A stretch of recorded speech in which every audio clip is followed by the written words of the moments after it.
Lokasi disterilkan. Diperkirakan bom meledak tengah-tengah jalan antara asrama Brimob dan Kodim.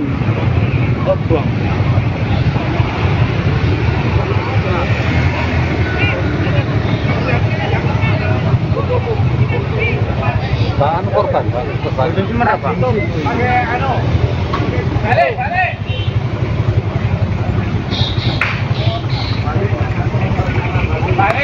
Semua mobil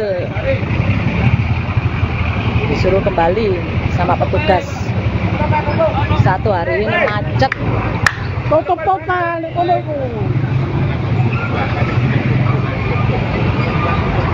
Ayo bakul, ayo. Balik semua. Macet total. Ayo.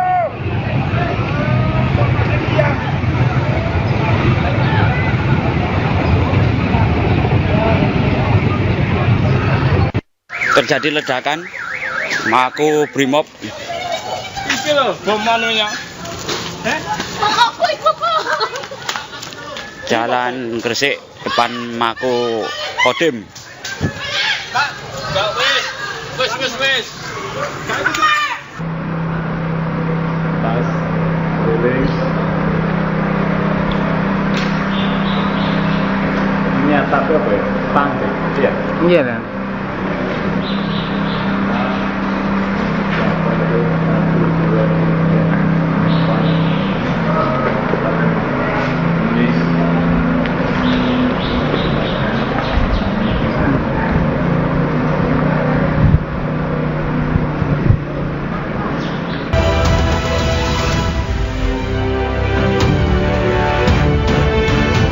Halo pemirsa, selamat sore. Demikian tadi berita pilihan Ayu Sore bersama saya Syafaati Suryo.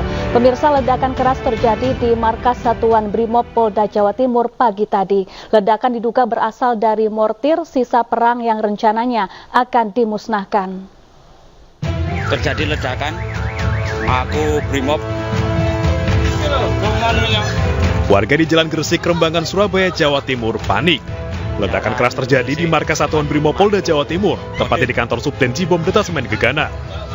Ledakan pertama kali terjadi pada pukul 10.19 waktu Indonesia Barat dan diikuti beberapa ledakan susulan. Akibatnya, kantor Subden Jibom dan satu mobil berisi perlengkapan peledakan Jibom rusak. Kerusakan juga terjadi di masjid di dalam kompleks markas Brimob, pos penjagaan, serta sejumlah rumah warga. Ledakan diduga berasal dari sisa bahan peledak mortir yang dalam waktu dekat akan dimusnahkan. Suara dan getaran keras dirasakan warga sekitar. Menurut warga, ledakan baru pertama kali terjadi di lokasi ini. Mau masak. Terus gimana ledakan? Wah. Keras ya? Iya. Baru pertama kali nih ada ledakan nih? Kalau kena getarannya ledakannya yang di Gegana tadi? Terus langsung pecah gitu aja? Iya. Kerasnya seperti apa Pak? Kalau kerasnya kita nggak bisa bilang Pak. Ya. Tapi besinya bisa memecahkan kaca. Ini jatuh nggak pada jatuh ini? Kalau ini enggak, cuma kacanya aja yang Kaca pecah. Tidak ada korban jiwa dalam peristiwa ini, namun sejumlah korban luka dibawa ke Rumah Sakit Bayangkara Polda Jawa Timur. Belum ada keterangan terkait jumlah pasti korban luka akibat ledakan. Dari Surabaya, Jawa Timur, Nur Syafei, Hari Tambayong, Rahmat Ilyasan, iNews melaporkan. Mortir yang meledak di markas Satuan Brimob Polda Jawa Timur meledak sebelum sempat dimusnahkan. Kapolda Jawa Timur Irjen Imam Sugianto menyebut sisa bahan peledak tersebut disimpan di samping kantor Detasemen Gegana Polda Jatim karena belum memiliki gudang standar. 4 Maret pukul 10.19 WIB di kantor Subden Jibom Detasemen Gegana Satbrimob Polda Jatim itu terjadi ledakan.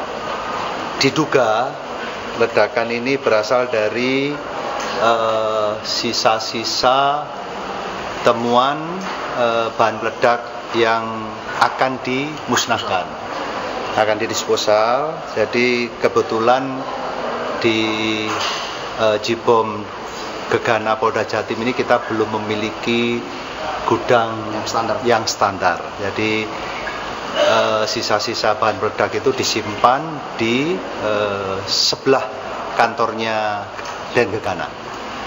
Dengegana pagi tadi meledak.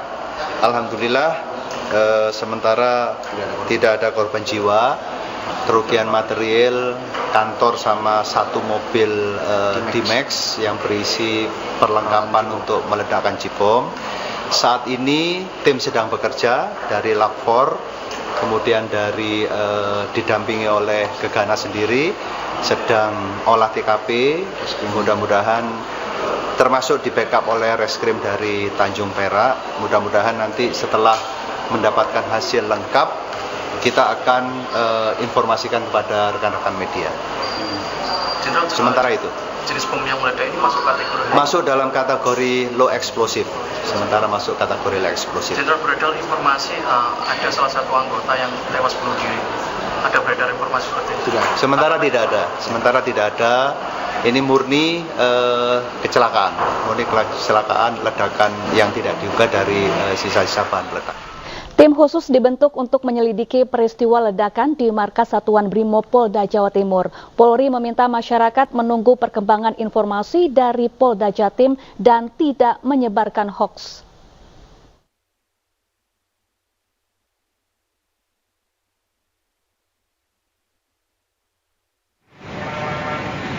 Pada hari ini 4 Maret 2024, rekan-rekan, tepatnya sekira pukul 10.19 WIB di wilayah Jawa Timur, sebagaimana rekan-rekan tadi sudah mendengarkan terkait adanya peristiwa di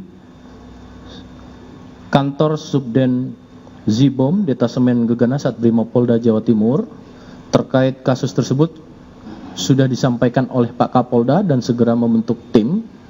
Tentunya tim masih bekerja dan secara perkembangannya lebih lanjut akan disampaikan oleh Polda Jawa Timur.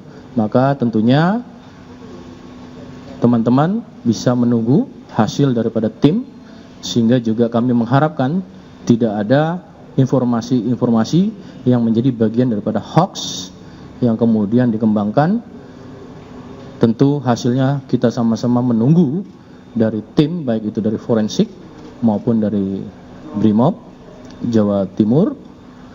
Maka tentunya kita yakinkan tim akan menyampaikan progres secara lengkap, komprehensif, dan sekali lagi itu yang bisa kami sampaikan. Kapolda Jawa Timur Irjen Pol Imam Sugianto menegaskan ledakan di Makobrimob Surabaya tidak menimbulkan korban jiwa. Namun 2 orang dikabarkan terluka akibat ledakan dan dilarikan ke Rumah Sakit Bayangkara Polda Jatim. Mobil ambulans memasuki gedung Rumah Sakit Bayangkara Polda Jatim membawa sejumlah korban luka untuk menjalani perawatan di gedung IGD Rumah Sakit Bayangkara Polda Jawa Timur. Para korban langsung mendapat perawatan medis. Belum ada informasi mengenai detail korban luka tersebut. Sementara itu, Kapolda Jatim Irjen Pol Imam Sugianto menegaskan tidak ada korban jiwa dalam insiden ledakan. Namun ada kerugian material yakni kerusakan pada gedung dan 1 unit mobil.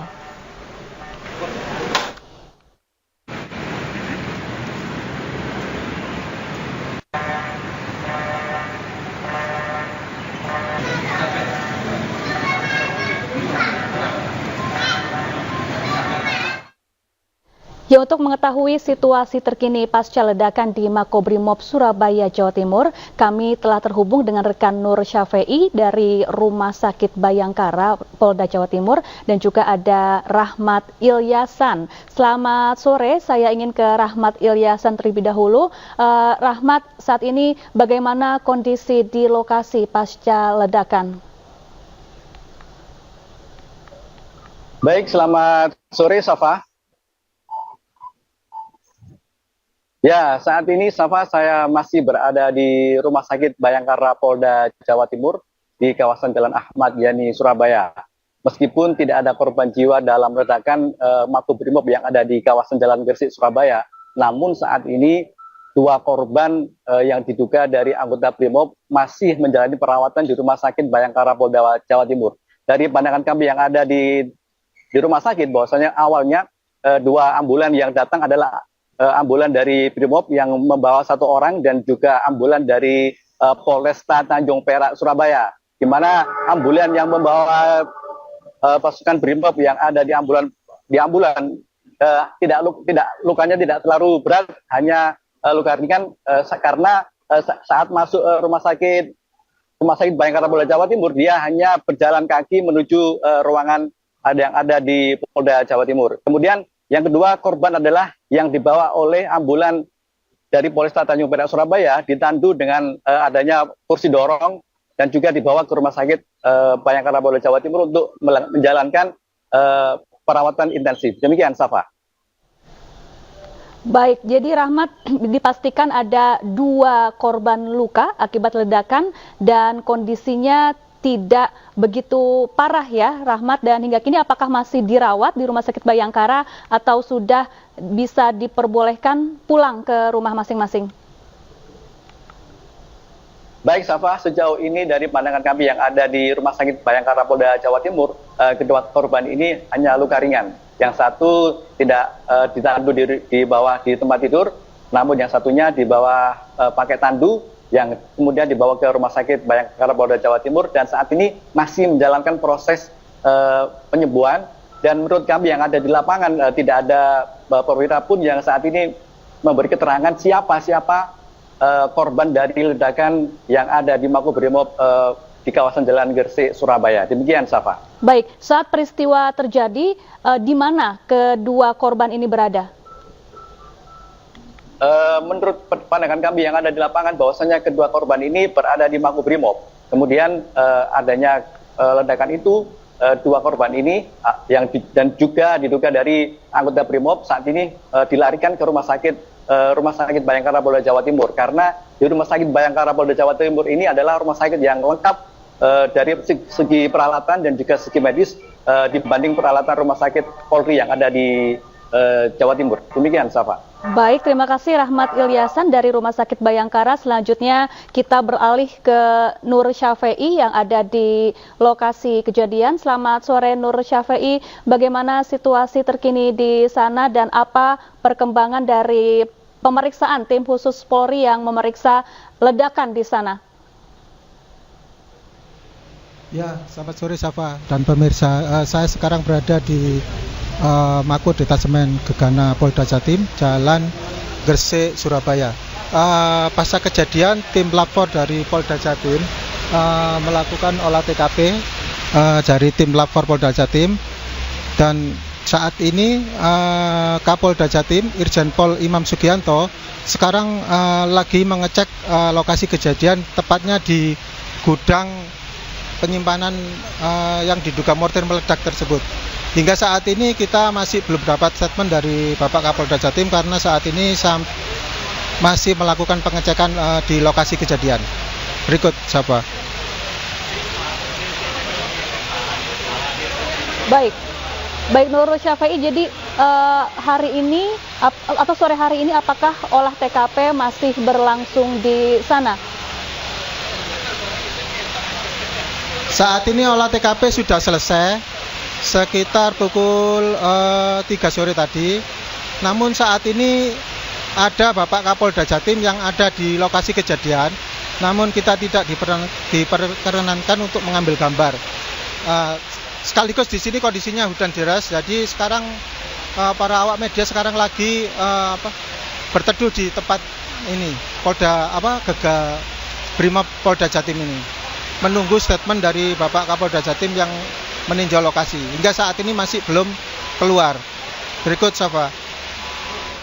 Baik, terima kasih Nur Syafei langsung dari Mako Brimob Polda Jawa Timur. Sebelumnya tadi ada Rahmat Ilyasan dari Rumah Sakit Bayangkara Surabaya, dan selamat bertugas kembali rekan-rekan. Pemirsa, sebuah akun X sempat mengembuskan isu soal adanya transfer suara dari Partai Perindo ke Partai Solidaritas Indonesia di pemilu 2024. Terkait hal tersebut, Sekjen Partai Perindo Ahmad Raufik menegaskan Partai Perindo tetap berjuang mempertahankan suaranya di pemilu 2024.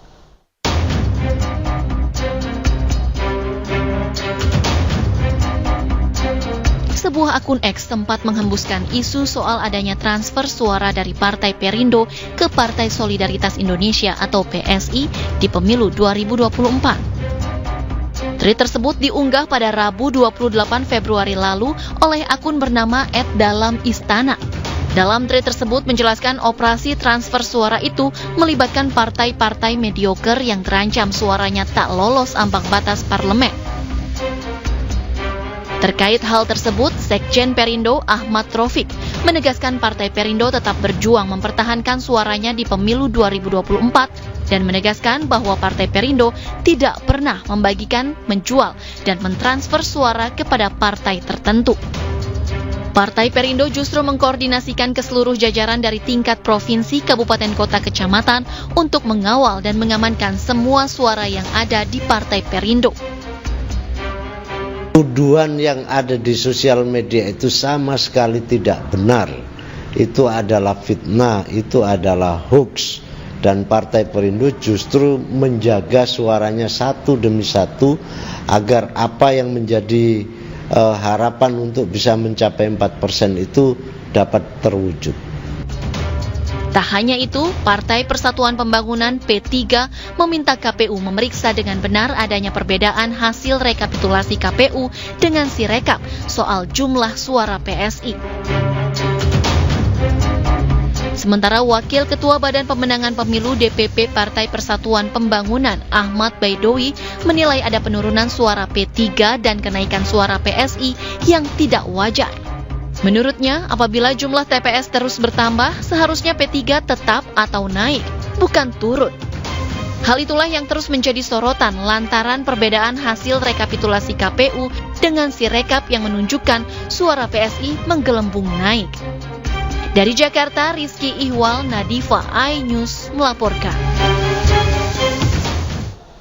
Ya, untuk membahas informasi selengkapnya kami telah terhubung dengan Sekjen Partai Perindo Ahmad Taufik dan juga dosen kepemiluan Universitas Indonesia Titi Anggraini. Selamat sore Pak Taufik dan juga Mbak Titi, apa kabar? Selamat sore Mbak Syafa, Mas Taufik. Baik, saya ingin ke Pak Taufik terlebih dahulu. Pak Taufik, ini Partai Perindo disebut menjual suara ke PSI, ini sudah dibantah berkali-kali oleh Partai Perindo. Bisa dijelaskan kembali penjelasan Partai Perindo terkait isu ini, Pak? Ya, sikap resmi dari Partai Perindo ketika melihat suara dan pemberitaan di sana-sini bahwa Partai Perindo telah menjual ke partai yang lain, itu sama sekali tidak benar. Itu bohong, itu fitnah, itu hoax yang menurut saya memang ini sengaja dihembus-hembuskan biar ada pihak-pihak lain yang mencoba memanfaatkan situasi ini. Kita tahu memang kualitas pemilu hari ini sangat-sangat buruk, bahkan jauh lebih buruk dari pemilu-pemilu sebelumnya. Tetapi satu hal yang pasti bahwa atas situasi ini Partai Perindo justru siaga 24 jam untuk mengawasi seluruh suara yang telah dihasilkan oleh pemilu kali ini, baik di tingkat TPS, BPK maupun tingkat kabupaten kota, provinsi dan pusat. Jadi kita justru mengawal penuh. Kita kalau boleh jual beli gitu, kita mau beli rasanya ya. Berapa sih suara yang mau dijual itu? Tapi kan itu juga bagian dari tindakan melawan hukum. Jadi itu juga nggak mungkin dilakukan oleh Partai Perindo. Justru Partai Perindo hari ini menjaga suara, tidak satu pun suara boleh dilepaskan. Memang dengan kualitas hari ini suara itu bisa lari kemana-mana karena penyelenggaranya itu juga nggak tahu ada di mana. Dan memang kalau lihat dari berbagai macam laporan dari daerah, sangat mengkhawatirkan. Misalkan di Sulawesi Utara misalkan ada caleg yang laporan kepada saya, satu TPS itu ada yang mendapatkan 57 suara Partai Perindo. Tetapi di Sirekapnya itu bisa menjadi 0. Ada yang dapat 16 bisa menjadi 0. Jadi ini luar biasa. Setelah dikejar ke PPK itu bisa kembali menjadi 16, menjadi 57. Jadi memang tingkat pergeseran hasil yang telah dipilih oleh rakyat itu memang bisa dirubah-rubah seenaknya saja. Nah, tentu inilah yang dari awal saya khawatir dengan adanya sirekap yang tidak tentu arah ini. Inilah yang nanti akan dijadikan sebagai pintu pembuka pintu untuk menyesuaikan dengan hasil manual. Jadi kalau di sirekap itu bisa direkayasa menjadi sekian, maka nanti manualnya juga akan mengarah ke sana. Jadi kalau bicara teras sesungguhnya hari ini soal pemilu, saya sama sekali sudah tidak ada lagi, karena memang tatanan yang yang dijadikan sebagai bagian dari acuan itu sama sekali seolah-olah dalam perjalanannya sama sekali tidak ada aturan. Aturan itu tidak nampak. Jadi hukum barbarian yang ada di bawah itu jadi berlaku. Nah, tentu Partai Perindo sekali lagi saya tegaskan, kami siap 24 jam untuk mengawal suara Partai Perindo dan tidak ada istilah menjual atau mengalihkan suara rakyat. Baik Mbak Titi, tadi setelah kita menyimak penjelasan dari Pak Ahmad Raufik, Partai Perindo menegaskan bahwa tidak mengalihkan suara, justru banyak suara Partai Perindo yang bahkan raib entah kemana begitu di beberapa daerah. Kalau menurut analisa Anda Mbak Titi, modus seperti ini bagaimana bisa berjalan di suatu proses rekapitulasi suara dalam pemilu? Ya, karena proses rekapitulasi suara kita, Mbak Syafa, itu masih manual ya. Dia melalui beberapa jenjang yang itu memang rentan terhadap terjadinya kecurangan. Setelah di TPS, proses di TPS itu memang relatif terbuka, transparan, dan akuntabel. Semua bisa menyaksikan, semua bisa ikut ambil peran dan berpartisipasi. Meskipun pengalaman saya, tidak semua partai politik punya saksi pada saat pemungutan penghitungan suara. Jadi di daerah-daerah yang tidak terawasi dengan baik, jauh dari jangkauan media, hal-hal seperti itu bisa terjadi. Nah, yang kedua, ketika selesai di TPS, suara bergerak ke tingkat kecamatan, itu kan mampir dulu di PPS ya, atau tingkat desa kelurahan, baru dilakukan rekapitulasi di tingkat kecamatan. Rekapitulasi di tingkat kecamatan jangan bayangkan seideal yang kita baca-baca di peraturan. Memang yang dihitung itu adalah rekapitulasi kecamatan, tapi kecamatan itu TPS-nya ada banyak. Di sana ada kompleksitas tersendiri karena dihitung bukan hanya satu pemilu, tapi 5 pemilu, ada presiden, DPR, DPD, DPRD provinsi, DPRD kabupaten kota. Yang dihitung bukan hanya suara partai, tapi juga suara caleg. Nah, kadang-kadang ada partai-partai yang karena quick count, itu perolehan suaranya dianggap tidak lolos ambang batas parlemen, partai-partai itu kemudian tidak mengirim saksi. Disitulah kerentanan dimulai. Jadi selain karena kelelahan, kerumitan, fokus kerja yang berkurang, ketelitian, kecermatan tidak sepenuhnya lagi prima karena pekerjaannya sangat banyak saat merekap, lalu suara-suara partai yang tidak ada saksi tadi menjadi rentan. Karena biasanya saksi partai kalaupun dia ikut rekapitulasi, dia hanya fokus mengamankan suara partainya, suara calegnya begitu. Jadi jangan sampai suara partai dan suara calegnya itu hilang. Apalagi biasanya saksi itu satu paket. Saksi untuk pemilu DPR, saksi untuk pemilu DPRD provinsi dan DPRD kabupaten kota. Walaupun bergantian karena kerja-kerjanya maraton nih seperti dilihat ya. Kalau ini kan di TPS begitu. Kalau di kecamatan itu lebih masif lagi skala tugasnya. Jadi disitulah kemudian ketelitian itu berkurang. Akhirnya terjadilah pergeseran tadi. Beberapa pola yang kami temukan adalah biasanya kalaupun pergeseran antar partai itu dia menyasar partai-partai yang diproyeksikan tidak lolos ambang batas parlemen. Apalagi kalau kemudian partai-partai itu tidak ada saksinya. Nah, tapi kan bukan berarti itu bisa dibenarkan. Itu adalah tindak pidana kejahatan, tindak pidana pemilu. Ada hukumannya. Pasal 551 ya. Itu mengubah data di dalam sertifikat hasil. Termasuk juga kalau dia menghilangkan, menguntungkan, merugikan, itu juga ada hukumannya, tindak pidana. Lalu yang kedua tipologinya adalah pergerakan suara antar caleg. Nah, jadi antar caleg ini biasanya melibatkan perebutan untuk menjadi kursi suara terbanyak begitu. Jadi ini yang memang sering luput dari perhatian karena Mbak Syafa di kecamatan itu kita kan tidak punya banyak akses untuk mengikuti prosesnya. Jadi prosesnya kadang-kadang sampai malam, berhari-hari. Nah, kadang-kadang ada dua tipologi tuh. Bisa karena kelalaian, ketidakcermatan, tapi yang kedua bisa juga karena tadi kesengajaan. Jadi menggeser suara antar partai atau menggeser suara di dalam satu partai. Nah, berkaitan dengan Sirekap ini yang juga harus diwaspadai adalah meskipun peraturan KPU menyebut Sirekap adalah sarana publikasi penghitungan dan rekapitulasi suara serta alat bantu di dalam rekapitulasi suara.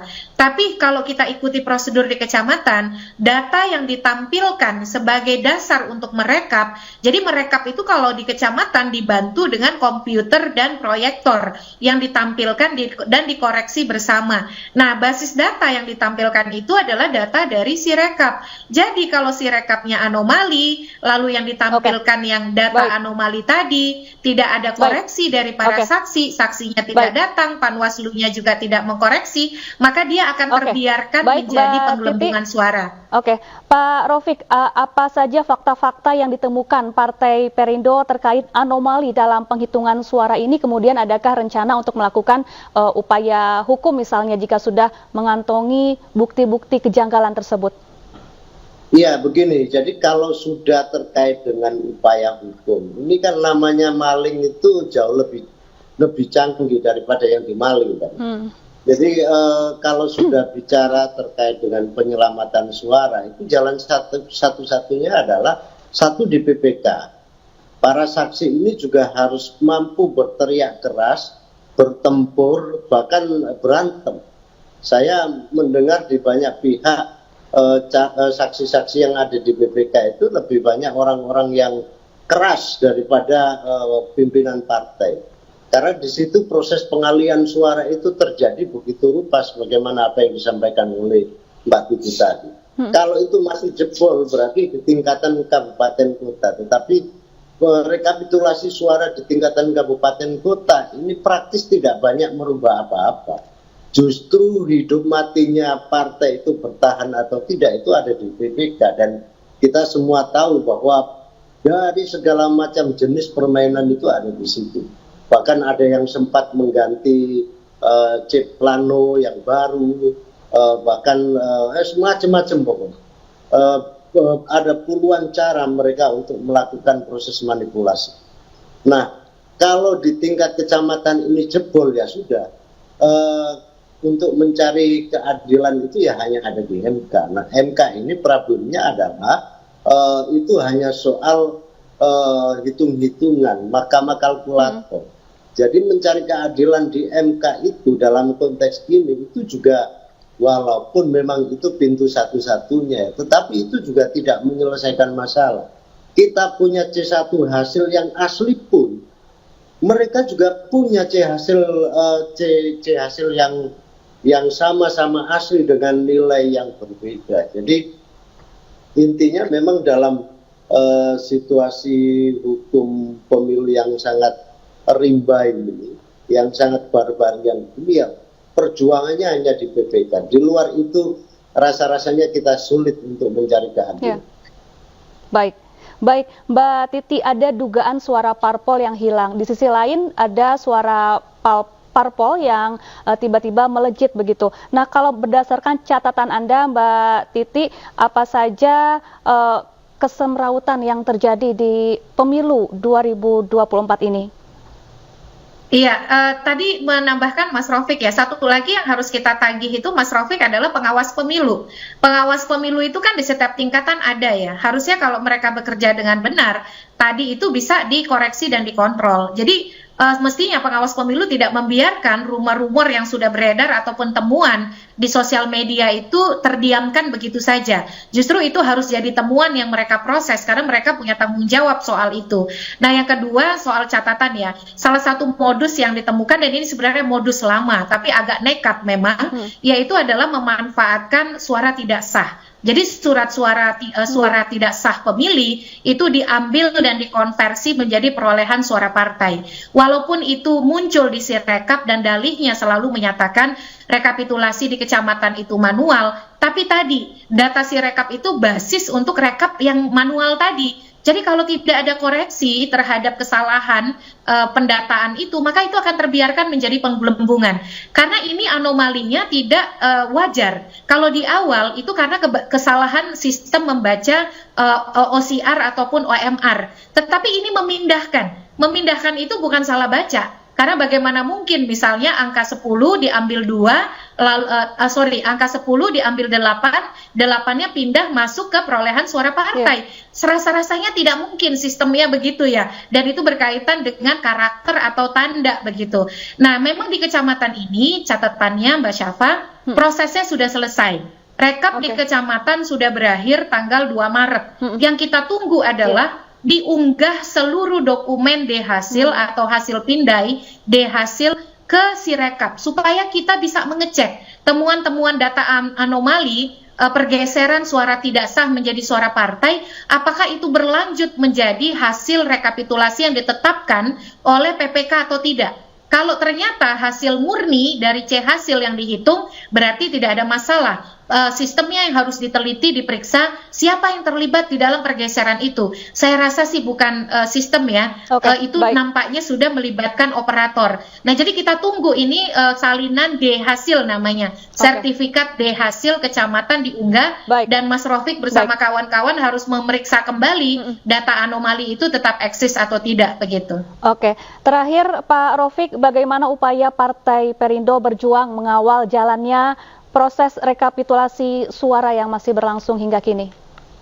Ya, sekarang kita sedang memerintahkan kepada semua level kepimpinan karena di PPK sudah berakhir tanggal 2 kemarin.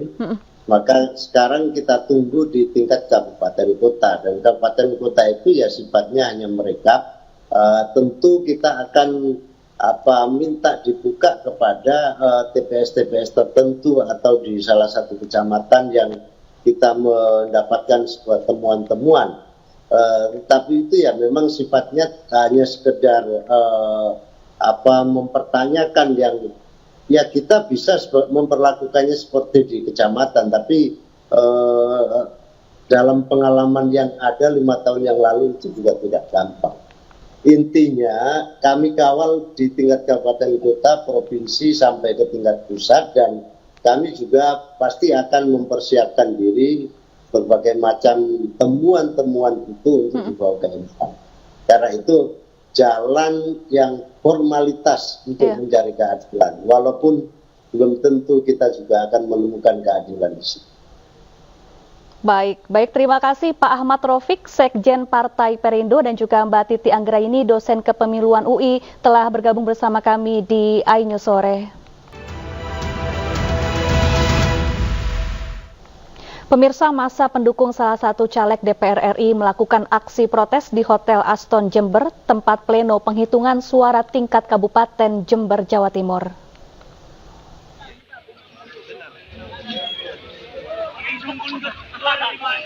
Beginilah saat ratusan orang relawan pendukung PAN Jember unjuk rasa ke Hotel Aston Jember, tempat pleno penghitungan suara tingkat kabupaten. Mereka menuntut agar KPUD Jember menghitung ulang hasil suara di tingkat kecamatan, terutama di Kecamatan Sumberbaru Jember. Hal ini dikarenakan ada dugaan suara caleg PAN berkurang hingga ribuan suara, padahal di C1 TPS suara PAN maupun calegnya melejit.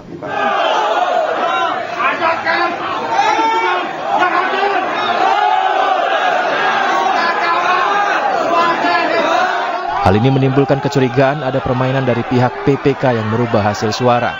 Massa meminta untuk hitung ulang demi transparansi bersama. Namun permintaan penghitungan ulang tidak mendapat respon positif hingga akhirnya massa beraksi di depan Hotel Aston Jember. Minta rekomendasi dari KPU dan Bawaslu yang kemarin sudah dijanjikan di Sumberbaru, tapi nyatanya hari ini tadi diingat. Makanya kami hari ini mendatangkan saudara-saudara kami di sini. Saudara kami ini datang secara sukarela, bukan kami meminta. Massa menyatakan akan datang dengan jumlah yang lebih besar jika dugaan kecurangan ini dibiarkan. Dari Jember, Jawa Timur, Bambang Sugiarto, iNews melaporkan. Pemirsa, tim pembela demokrasi Indonesia bersama pakar telematika Roy Suryo mendatangi gedung Barreskrim Polri. Mereka kembali melaporkan sejumlah dugaan pelanggaran pemilu.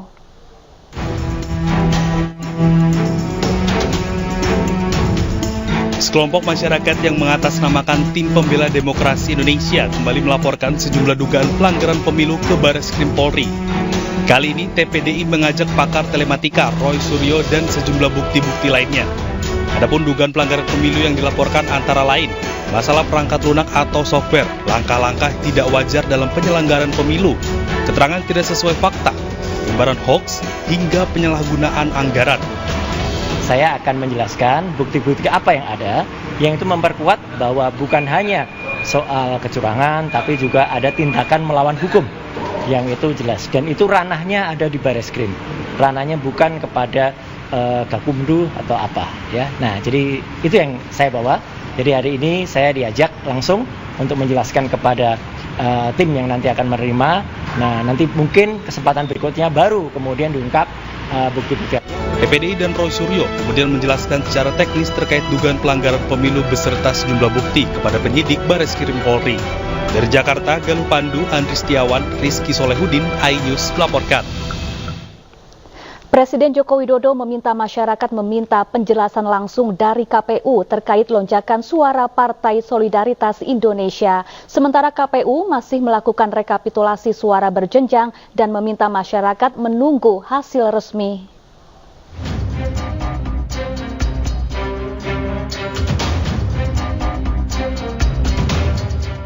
Lonjakan suara Partai Solidaritas Indonesia masih menjadi misteri. Berbagai pihak menilai suara PSI yang melesat signifikan dalam waktu singkat mengandung anomali. Hingga Senin siang, dari data real count KPU, PSI merengkuh 3,13% suara sah nasional. Presiden Joko Widodo merespons lonjakan suara PSI di pemilu 2024. Jokowi meminta masyarakat menerima penjelasan langsung dari Komisi Pemilihan Umum. Itu urusan partai, tanyakan ke partai, tanyakan ke KPU. Sementara itu, KPU meminta masyarakat menunggu hasil rekapitulasi suara resmi di KPU. Hasil resmi perolehan suara peserta pemilu itu akan ditetapkan berdasarkan hasil rekapitulasi secara berjenjang tersebut. Sirekap adalah alat publikasi terhadap formulir model C hasil plano dan masyarakat bisa melihat perolehan suara peserta pemilu untuk di setiap TPS-nya. Berkenaan dengan jumlah perolehan suara, ya, lalu dikaitkan dengan quick count, itu tentunya belum bisa kami komentari karena memang quick count sendiri itu menggunakan metodologi ilmiah dan pelaksanaan quick count oleh lembaga survei itu tentunya juga diawasi oleh asosiasi dari lembaga tersebut. Ya, yang jelas kami hari ini fokus melakukan rekapitulasi secara berjenjang. Sebelumnya, Kamis 29 Februari 2024, data real count KPU menunjukkan PSI mengantongi 2,86% atau 2.171.907 suara. Kemudian Sabtu 2 Maret 2024, PSI berada di angka 3,13% atau 2.402.268 suara. Ini artinya suara PSI bertambah 230.361 suara hanya dalam 3 hari yang diperoleh dari 2.240 TPS. Anomali perolehan suara PSI ini kemudian mengundang kritikan dari sejumlah pakar. Perolehan suara PSI di real count KPU bahkan lebih besar dari hasil hitung cepat sejumlah lembaga survei. Politisi PSI Sheryl Tanzil menegaskan pihaknya tidak pernah melakukan jual beli suara. PSI juga akan menempuh jalur hukum untuk menggugat pihak-pihak yang dianggap telah memfitnah PSI. Tim Liputan iNews melaporkan. Ya, Partai Persatuan Pembangunan turut menanggapi anomali perolehan suara PSI yang mendadak tinggi. Ketua Majelis Pertimbangan P3 menduga terdapat 2 modus operasi di balik meroketnya suara PSI.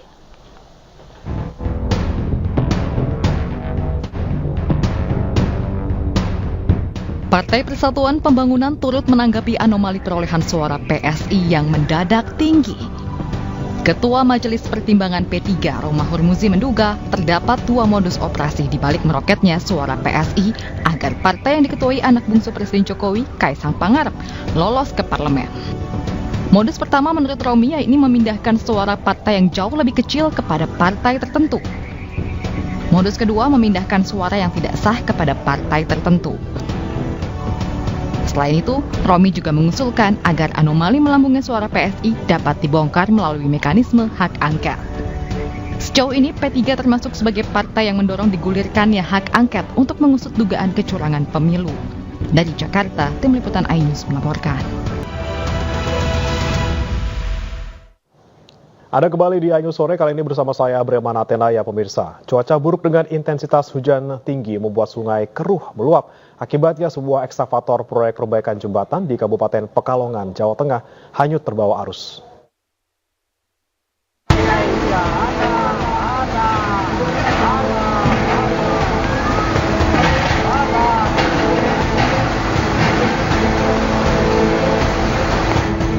Dari video amatir warga, sebuah alat berat hanyut terbawa arus di Sungai Keruh, Desa Gembong, Kanan Serang, Kabupaten Pekalongan, Jawa Tengah.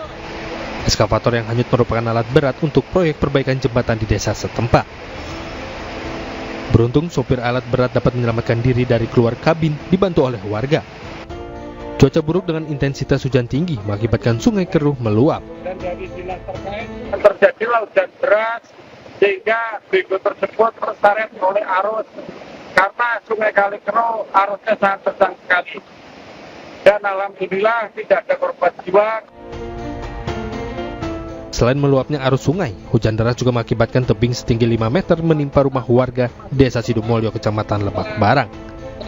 Tidak ada korban jiwa dalam insiden ini, namun rumah warga yang tertimpa longsor tanah rusak di bagian dapur. Dari Pekalongan, Jawa Tengah, Suryo Soekarno, iNews melaporkan. Pergeseran tanah akibat longsor merusak rumah warga di Desa Tundangan, Watu Kumpul, Pemalang, Jawa Tengah. Akibatnya 7 rumah dan 2 sekolah hancur.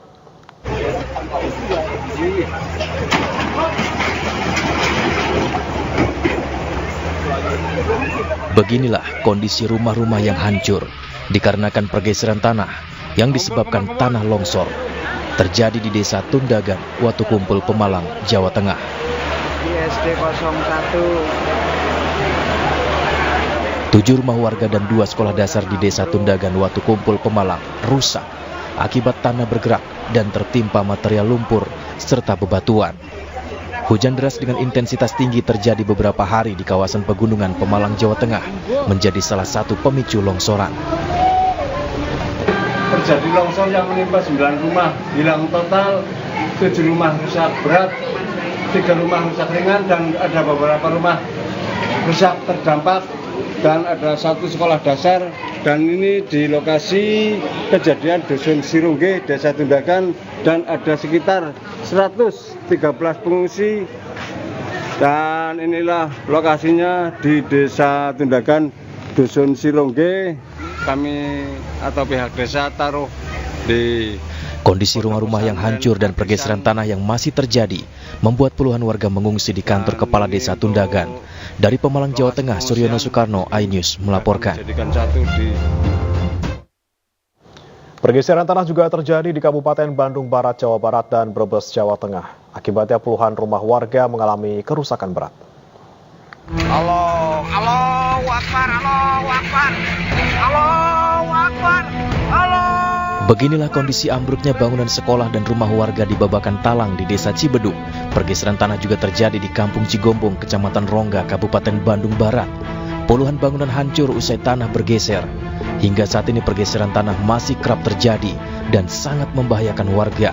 Petugas masih melakukan observasi dan penyelidikan terhadap kondisi tanah di Kecamatan Rongga tersebut. Masih retak-retak gitu ya. Ini semakin hari pergerakan semakin intensif ya, sehingga ini terus bergerak. Nah, tadi pagi apa ya? Jam 5 tadi subuh. Ini sudah sampai terjadi sampai goyang. Bencana tanah bergerak melanda kawasan perbukitan di Dukuh Limbangan, Desa Seridadi, Kecamatan Sirampok, Kabupaten Brebes, Jawa Tengah. 78 rumah mengalami kerusakan. Tanah bergerak terjadi sejak 3 bulan lalu, diawali dengan retak-retak ringan pada dinding rumah. Namun kondisi pergeseran tanah ini semakin parah setelah diguyur hujan deras dalam intensitas tinggi.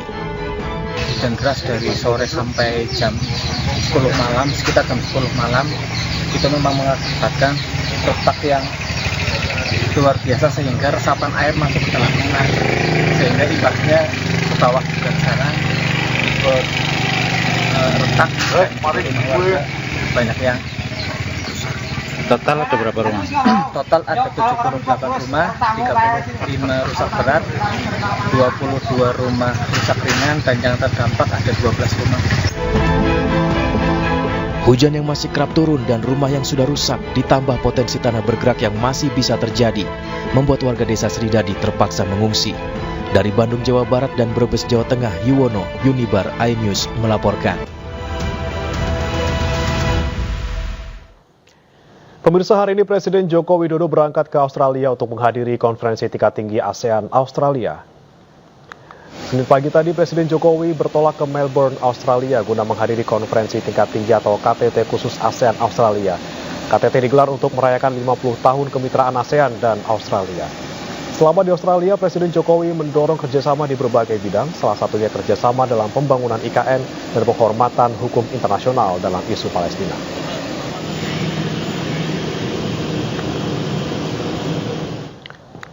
Pemirsa, aksi unjuk rasa ratusan warga di kantor Bupati Subang, Jawa Barat berlangsung ricuh. Masa menuntut kepala desa turun jabatan setelah tertangkap menginap di rumah wanita yang bukan istrinya.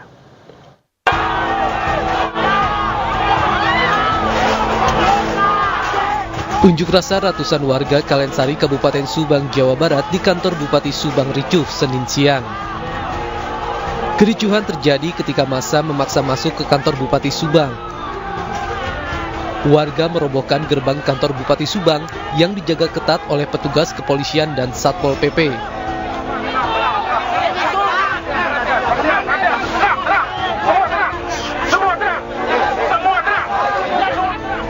Unjuk rasa dilakukan karena warga kesal dengan ulah kepala desa Kalensari yang sering menginap di rumah seorang wanita yang bukan istrinya. Menurut warga, tindakan kepala desa tersebut telah mencoreng nama baik desa yang merupakan daerah santri. Warga menuntut agar kepala desa tersebut diturunkan dari jabatannya. Nggak masuk ke ranah hukum. Kami nggak masuk ke ranah hukum. Ya memang barangkali ada hukum seperti itulah. Yang kami masuk adalah tindakan asusila. Ya. Dan ini adalah sebuah perbuatan kemungkaran. Dan kemungkaran harus kita hentikan. Apalagi dilakukan sebagai public figure. Yang kami khawatir karena jadi budaya. Kalau sudah jadi budaya, apa yang terjadi nanti? Warga membubarkan diri setelah diterima oleh perwakilan Bupati Subang. Pemirsa, caleg DPRD Kota Bandung Dapil 3 dari Partai Perindo John Pinsar Simalango mendatangi Badan Pengawas Pemilu Kota Bandung guna melaporkan temuan pengalihan suara. John Pinsar menduga adanya kesengajaan pengalihan suara Partai Perindo secara masif ke partai tertentu di 600 lebih TPS di wilayah Bandung 3.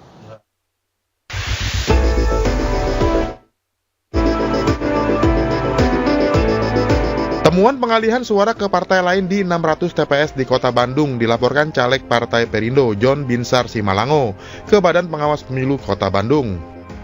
Dugaan pengalihan suara dengan sistem parkir terdeteksi pada tanggal 16 hingga 20 Februari pada aplikasi Sirekap. Berdasarkan temuan ini, Partai Perindo mendorong Bawaslu bersama KPU untuk melakukan pengecekan histori atau log data untuk memastikan alur perubahan data. Kurang lebih 4.500 total suara yang diparkirkan di partai tertentu. Ya, pada hari yang sama jam 23.00 itu sudah berpindah semua. Ya, jadi saya mengatakan ini suara parkir karena memang ada kesengajaan. Sepertinya dugaan kita itu suara diparkirkan lalu dipindahkan ke mereka-mereka yang dalam hal ini bermain di dalam. Laporan juga disertai lampiran bukti-bukti agar temuan ini dapat segera diproses dan ditindaklanjuti oleh Bawaslu dan KPU. Dari Bandung, Jawa Barat, Mujib Prayitno, iNews melaporkan. Wacana penggunaan hak angket DPR guna mengusut dugaan kecurangan pemilu 2024 terus bergulir. Namun partai pengusung Ganjar PDI Perjuangan belum memberikan keputusan.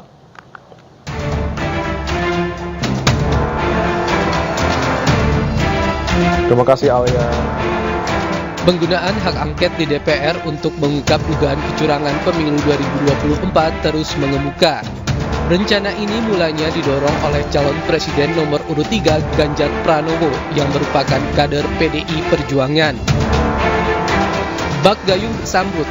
Dalam kekecewaan yang sama di tengah hasil quick count, kubu Anies Muhaimin pun menghendaki hal serupa. Kedua kubu mencium dugaan kecurangan yang terstruktur, sistematis, dan masif di pemilu 2024. Sekretaris Jenderal Partai Perindo Ahmad Rafiq meminta agar anggota DPR menggunakan hak angket untuk mencari fakta terkait pemilu 2024, sekaligus menyikapi permasalahan sistem informasi rekapitulasi Sirekap. Dengan masih adanya permasalahan pada pemilu 2024, pihaknya mengajukan pemilu ulang. Ya, kan hak angket nanti kan akan membuktikan berbagai macam fakta-fakta yang ada. Dan ketika itu ditemukan oleh oleh DPR bahwa ini ada kesalahan yang sifatnya TMS, maka secara otomatis pemilu akan diulang. Sementara pakar politik sekaligus pendiri Polmark EF Saifullah Fatah mengusulkan DPR membentuk panitia khusus Pilpres 2024 untuk mengusut kejanggalan yang terjadi. Sekarang ini menjadi sangat perlu untuk dibentuk pansus Pilpres 2024. Pansus ini kan ada aturannya. Dan dengan membentuk pansus, maka kemudian ada kerangka waktu tertentu yang di dalamnya pansus bekerja dengan melibatkan semua stakeholders. Jadi semua stakeholders yang terkait dengan penyelenggaraan pemilu bisa dipanggil. Hak angket adalah salah satu hak yang dimiliki DPR untuk menyelidiki pelaksanaan undang-undang atau kebijakan pemerintah yang menyangkut hal penting, strategis, dan berdampak besar bagi bangsa, negara, dan rakyat. Meski hak angket tak bisa serta-merta mengubah hasil pemilu, namun hak angket diharapkan bakal membuktikan adanya praktik lancung dalam pemilu. Mengacu pada Undang-Undang Nomor 17 Tahun 2014 tentang MD3, hak angket harus diusulkan paling sedikit oleh 25 anggota DPR dan lebih dari satu fraksi. Hak angket soal kecurangan pemilu harus diperjelas tujuannya, jangan sekedar alat tawar politik. Dan yang menjadi catatan hingga kini, kecil kemungkinan bisa mengubah hasil pemilu yang proses rekapitulasi perhitungan suara nasionalnya sudah berlangsung di atas 60%. Dari Jakarta, Ismailia, Rizky Iqbal, Andri Setiawan, dan Irian Syahwahyudi, iNews melaporkan. Informasi lainnya pemirsa, harga bahan pangan yang terus merangkak naik membuat warga semakin menjerit. Namun Presiden Joko Widodo memastikan harga bahan pangan akan segera turun.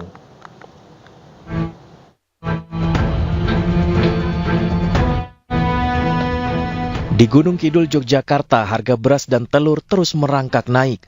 Kenaikan paling signifikan terjadi pada beras yang sejak akhir tahun 2023 terus melonjak. Harga beras kualitas paling rendah yang semula dari harga Rp10.000 kini mencapai Rp17.000. Sedangkan beras kualitas baik kenaikan terjadi mulai harga Rp14.000, saat ini menembus Rp20.000. Tidak hanya beras, telur juga naik 30% dibanding harga normal. Bila sebelumnya harga 1 kg telur sebesar Rp25.000, kini naik tajam menjadi Rp32.000 per kilogram.